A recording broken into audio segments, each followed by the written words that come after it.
मुझे ये नहीं पता था कि मैं कभी पढ़ाऊंगा। मेरे दिमाग में दूर दूर तक मेरे जो दोस्त एग्जाम देने गए थे हम्म। वो देख रहे थे कि वहाँ के लोग मेरे ही दिए हुए नोट्स जो था हम्म। वही पढ़ के जा रहे तो ये जर्नी का आपका शुरुआत हुआ थे। ये सर? शुरू। स्टूडेंट भी बिहार के, टीचर भी बिहार के, वो दिल्ली में जाके पढ़ा रहे अरे हैं, वहाँ पे इसको लेकर रिजल्ट तो दे रहे बहुत हैं। सारी कहानियां हैं। ये टेम्पर सेट हो गया है। एक टेम्पर सेट है। और आज की डेट में पीडब्ल्यू, यूपीएससी में आज की डेट में बहुत जोशो खरोश से उतरे हुए हैं, बहुत सारे नए प्लेयर्स आए हैं। उस पर क्या राय है सर? यूपीएससी का फेज होता है सर, पहले आप पीटी निकालो, मेंस निकालो, उसके बाद फिर इंटरव्यू फेस करना, पर्सनालिटी डेवलपमेंट। यूपीएससी निकालना या यूपीएससी जैसे कोई भी एग्जामिनेशन को निकालना, इसमें कोचिंग और बच्चे दोनों का योगदान है। जितने भी टॉप कोचिंग का नाम आप लेंगे, सारे कोचिंग्स के अंदर तो बहुत बच्चे पढ़ते हैं, सब तो क्वालिफाई नहीं करते हैं। इंटरव्यू में आपसे ईमानदारी, इंटीग्रिटी, ऑब्जेक्टिविटी, इन सब की तलाश होती है। एक अच्छे पर्सनैलिटी है, आप चीज़ों को होल्ड कर सकते हैं, टफ सिचुएशन में आप खड़े हो सकते हैं, डिसीजन मेकिंग क्षमता है, तो ठीक है। आप मतलब कि अगर ऑप्शन के मामले में माने तो पटना और दिल्ली के कंपेयर कैसे करेंगे आप? देखिए, मेरा ये जवाब एज ए टीचर होगा।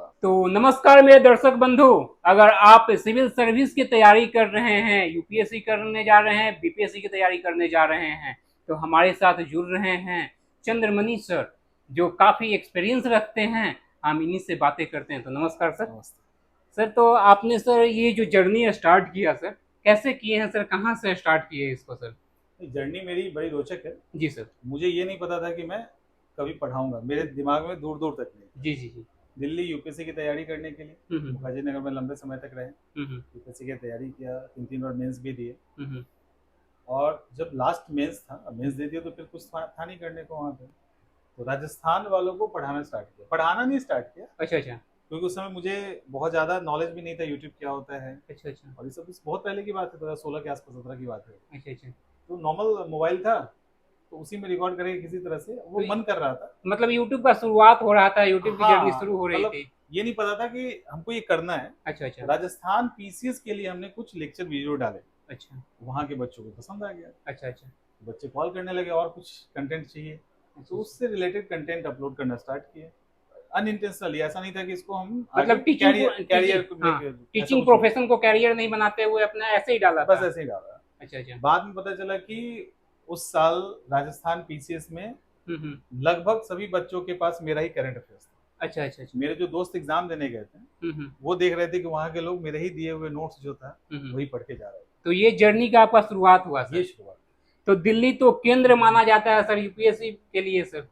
तो आप किस तरह से दिल्ली का माहौल देखते हैं सर? माहौल अगर देखा जाए तो मतलब आप कंपेयर करना चाहते हैं हाँ, अगर हम कंपेयर करें तो पटना से हाँ, दिल्ली को। पटना, क्योंकि आप अभी फिलहाल पटना में हैं सर। पटना के स्टूडेंट का लेवल को देखते होंगे सर, पटना में स्टूडेंट कैसे रहते हैं, किस लेवल के हैं, क्या कैसे तैयारी करते हैं, क्या पैटर्न है। आप वहाँ पे भी लंबा समय आपने बिताया है दिल्ली में, तो आपने देखा होगा कि मुखर्जी नगर काफ़ी फेमस है सर उसके लिए। अब तो नहीं रहा। अच्छा, अब नहीं रहा सर? वहाँ से सब नोएडा शिफ्ट कर गया ना। अच्छा अच्छा, नोएडा शिफ्ट हो गया सर। तब भी दिल्ली दिल्ली है। अच्छा अच्छा। राजेंद्र नगर है नोएडा में। एक दरअसल बिहार में और खासकर पटना की बात करें ना, हम्म। तो यूपीएससी स्टैंडर्ड तो ठीक है, बच्चे यहीं के पढ़ने जाते हैं, बच्चे बिहार से ही निकालते हैं, हाँ हाँ हाँ। सब कुछ हो, टीचर्स भी यहाँ पे अच्छे हैं। लेकिन अगर मतलब आप कोर अगर माहौल देखें ना यूपीएससी को लेकर, वो यहाँ नहीं है, उतना नहीं है। अच्छा, जैसे हम ये अदर देख, एग्जामिनेशन के लिए है। हम ऐसा एनालिसिस देखते हैं सर कि जैसे स्टूडेंट भी बिहार के, टीचर भी बिहार के, वो दिल्ली में जाके पढ़ा रहे अरे हैं, वहाँ पे इसको लेकर रिजल्ट तो दे रहे बहुत हैं। सारी कहानियां हैं। अच्छा अच्छा। आप अगर देखोगे ठीक से तो मैक्सिमम टीचर बिहार के ही हैं। हम्म। लेकिन वही टीचर यहाँ के पढ़ाएंगे ना, तो बच्चे यहाँ पे उस तरह से ट्रीट नहीं करते हैं। अच्छा अच्छा। जैसे इसके पहले पीछे रीजन क्या देखते हैं आप? क्या मेन लॉजिक क्या देखते हैं? एक कहीं ना कहीं दिमाग के अंदर एक टेम्परामेंट कुछ बना हुआ है अच्छा अच्छा। कि हम पटना में पढ़ रहे हैं। ये टेम्पर सेट हो गया है। एक टेम्पर सेट है। और अगर सही से देखा जाए तो यूपी कोर यूपीएससी को लेकर जो है ना, हम्म। वो एनवायरनमेंट यहाँ अभी उस तरह से नहीं डेवलप हुआ है हम्म। जितना एसएससी और अदर एग्जामिनेशन को लेकर। क्योंकि गवर्नमेंट जॉब के लिए तो माना जाता है कि पूरा उत्तर भारत का केंद्र माना जाता है पटना को। अगर गवर्नमेंट जॉब का कोई भी तैयारी कर रहे हैं, तो कोई भी स्टूडेंट पटना में आके आपको हर जगह के, हम लगभग यहाँ पे राजस्थान के भी कुछ कुछ स्टूडेंट को देखे हैं। क्वालिफाई टीआरई में हुए भी हैं हाँ, बहुत सारे बच्चे। तो देखते हैं कि ये पटना का माहौल है। लेकिन यूपीएससी मेन मुद्दा है। यूपीएससी को लेकर यहाँ पे भी नहीं, अब पहले से बहुत अच्छा हो गया है, खासकर अच्छा अच्छा। डिजिटल क्रांति जब से आया है। हम्म। घर घर तक चीजें पहुंच रही है, दिल्ली के हम्म। टीचर पढ़ा रहे हैं आके। हम्म। वो सारी चीजें हैं, लेकिन फिर भी एक डिफरेंस है अच्छा जो अच्छा। अभी तक पूरा नहीं हो पाया है। अच्छा सर, जैसे हम लोग कंपेयर करें, बात करें तो आज की डेट में पीडब्ल्यू, हम्म, यूपीएससी में आज के डेट में बहुत जोशो खरोश से उतरे हुए हैं, बहुत सारे नए प्लेयर्स आए हैं, उस पे क्या राय है सर आपके? नहीं तो अच्छा है ना, तो ये ओपन फील्ड है ना, अब तो आप सबको मौका मिल रहा है। वो पीडब्ल्यू हो या कोई भी कोचिंग हो, पहले क्या, तो कोविड के पहले मैक्सिमम कोचिंग जो थे वो ऑफलाइन थे। ऑफलाइन थे। तो अब क्या हुआ, कोविड ने मौका दिया ऑनलाइन आने का, तो ऑफलाइन भी है ऑनलाइन भी है। तो अब उससे क्या होता है, गांव के बच्चों को भी वो क्वालिटी एजुकेशन मिल रहा है। तो क्या सर ऐसा पॉसिबल लगता है, ऐसा पॉसिबल है कि जो ग्रामीण परिवेश में रहे और यूपीएससी क्रैक कर जाए? क्योंकि देखिए सर, यूपीएससी का फेज होता है सर, पहले आप पीटी निकालो, मेंस निकालो, उसके बाद फिर इंटरव्यू फेस करना, पर्सनालिटी डेवलपमेंट। वो कैसे बच्चा, कैसे आप देखते हैं सर? मैंने कहने के लिए तो है कि तो उसको आने देखिए ऐसा है ना कि एक तो अभी बहुत सारी चीजें इजिली एक्सेसिबल है। आप एजुकेशन भी उसी के अंदर आ गया है कि आप जिससे चाहें जैसे चाहें आप पढ़ सकते हैं, सीख सकते हैं। और यूपीएससी निकालना या यूपीएससी जैसे कोई भी एग्जामिनेशन को निकालना, इसमें कोचिंग और बच्चे दोनों का योगदान होता है। अच्छा अच्छा, ठीक है, ये कहेंगे कि कोचिंग वाला निकलवा देगा, ऐसा नहीं होगा। ऐसा नहीं क्योंकि एक जितने भी टॉप कोचिंग का नाम आप लेंगे, सारे कोचिंग्स के अंदर तो बहुत बच्चे पढ़ते हैं, सब तो क्वालिफाई नहीं करते हैं। गुरु चाहते तो सबको निकलवा, गुरु चाहे तो चाहते ही नहीं भाई, पैसा दियो तो तुम निकल जाओ, सब निकल लेकिन तो होगा नहीं। तो कहने का मतलब ये कि स्टूडेंट और टीचर का कॉम्बिनेशन होता है। ये डिपेंड करता है कॉम्बिनेशन। गांव के बच्चे भी जो गांव में रहते हैं, बहुत सारे ऐसे हाउसवाइफ है जो घर के काम करते करते सारी रिस्पॉन्सिबिलिटी के साथ वो एग्जाम क्रैक किए। ऐसा बहुत सारा उदाहरण देखने को हर साल मिलता है, ऐसा नहीं।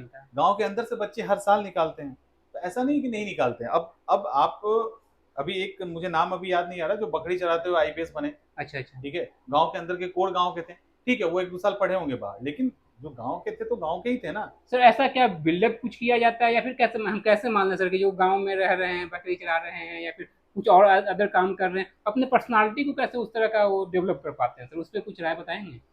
देखिए, प्रीलिम्स और मेंस तक तो पर्सनालिटी डेवलप करने का कुछ खास है नहीं, वहाँ पे तो कुछ नहीं है। और इंटरव्यू में कोई पर्सनालिटी डेवलप कर लेगा, ऐसा हो नहीं सकता है।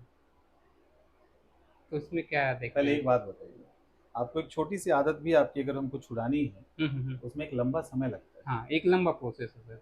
अगर कोई स्टूडेंट है, आज रोटी सब्जी शाम में बना के खाता है, सुबह पढ़ता है, उसका यही आदत है, अपने एक ग्रुप में रहता है, वो अचानक से इंटरव्यू में आईएएस या आईपीएस वाला एटीट्यूड लेके कैसे जाएगा? कैसे जाए? लेकिन कहा जाता है सर कि नेचर और सिग्नेचर कभी चेंज नहीं वो होता क्या है कि इंटरव्यू में जब हम लोग के यहाँ ही बच्चे आते हैं तो हम लोग देख लेते हैं, अच्छा ये यहाँ गलती कर रहा है, तो बस उसको कहते हैं भाई यहाँ गलती मत करो, और इसने गलती के बाद जाओ।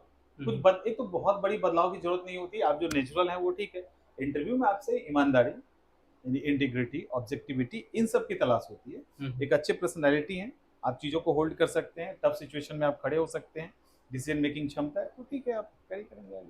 तो कहा जाता है कि नेचर और सिग्नेचर कभी चेंज नहीं होती, लेकिन अगर चोट लगे उंगलियां पे तो सिग्नेचर भी चेंज हुआ करते हैं, और दिल पे चोट लगे तो नेचर भी चेंज हुआ करते हैं। चेंज करने का मीन्स में जब परिस्थितियां वैसी आती है तो इम्प्रूवमेंट करना पड़ता है ना। तो ये बात इम्प्रूवमेंट का है। इम्प्रूवमेंट का है, तो आप कहीं भी रहें, किसी भी परिस्थिति में रहेंगे, आप इम्प्रूव करना चाहेंगे तो आप बेस्ट मतलब कि अगर ऑप्शन के मामले में माने तो पटना और दिल्ली के कंपेयर कैसे करेंगे? देखिए, मेरा ये जवाब एज ए टीचर होगा, ठीक है, मेरा एज ए टीचर जवाब ये होगा कि बहुत सारी चीजें, अगर आपके अंदर डिसिप्लिन है, डिसिप्लिन नहीं है तब तो जाइए दिल्ली जाइए, तब पटना नहीं रुकिए।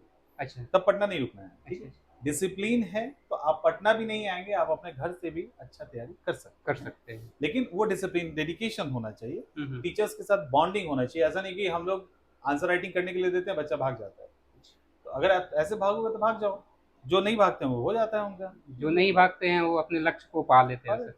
सिंपल सी बात है। तो वो डेडिकेशन होना चाहिए। डेडिकेशन है तो आप आज के डेट में इतने सारे कंटेंट अवेलेबल हैं, टीचर्स अवेलेबल हैं जो घर के अंदर घुस के आपके लैपटॉप में पढ़ा रहे हैं। अच्छा, लैपटॉप हो या मोबाइल हो, दोनों में आपके बैठ कर आप घर पे बैठ के पढ़ सकते हैं।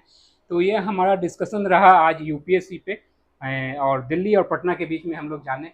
तो सर आगे हमारा कारवा जारी रहेगा, तो अगले दिन अगले टॉपिक पे बातें करेंगे सर से। कैसा लगा, क्या लगा, आप कमेंट सेक्शन में हमारे इस वीडियो से जुड़ सकते हैं। तो नमस्कार।